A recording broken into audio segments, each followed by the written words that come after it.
सबलाई नमस्कार।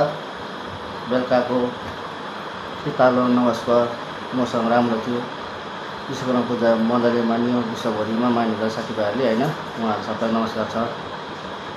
अन्त आज तो मैं टोटो चलाने का दिन नहीं था। मैंने पूजा वूजा सुबह उठ के मुख धो के दाँत वात मुँह के सफा होके ना फ्रेश होके बाजार जाके विश्वकर्मा बाबा का एक तस्वीर लेके और लड्डू और जो भी सामान हो फल फूल मिष्टी विष्टी लेके पूजा वूजा करके हम छुट्टी किए थे आज पूरा।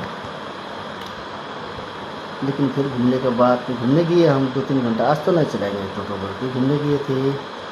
तो घर में आके बैठने से सुस्ती लगे। फिर ऐसे देखा टोटो ने भी बोलाया हमें, क्या चलो घूम के आएगा, जितना पूजा करना था आप कर ही दिया।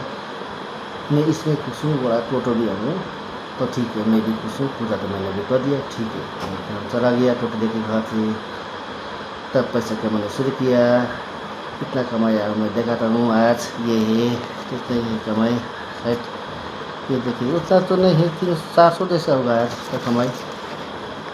तो अभी ठीक ही है, पूजा वूजा कर दिया, खुश हूँ, टोटो भी खुश और मैं भी खुश। और टोटो को प्रणाम करता हूँ मैं, क्योंकि टोटो की वजह से चल रहा है, थोड़ा मोड़ा खाने के लिए खर्चा हो रहा है अभी। टोटो भी कोई बुरा नहीं है दोस्तों, 2-4 आदमी का जन का खाने का खर्चा पूरा निकलता है महीना का। अच्छा रख दिया भाई आराम से। हम